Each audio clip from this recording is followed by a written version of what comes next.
এই ধরনের নতুন এন্টারপ্রেনিউর বা নতুন ব্যবসায়ীরা ইজিলি নিজেরা ব্যবসায়ী হিসেবে নিজেকে তৈরি করে ফেলতে পারে অথবা ব্যবসা ইজিলি সাকসেস পেতে পারে।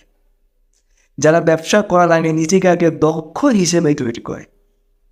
আপনি ব্যবসা করতেছেন বা চাকরি করতেছেন, তা কি হচ্ছে, আপনি নিজেকে যে কোনো একটা বিষয় দক্ষ হিসেবে তৈরি করেন, একজন সেলসম্যান হিসেবে, একজন ব্যবসায়ী হিসেবে নিজেকে ওইভাবে তৈরি করেন, শেখেন ব্যবসা।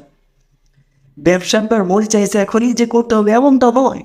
আপনি আগে ব্যবসা শিখেন, যাই করতেছেন পাশাপাশি ব্যবসা শিখেন, নিজেকে তৈরি করেন, এরপরে ব্যবসা করেন।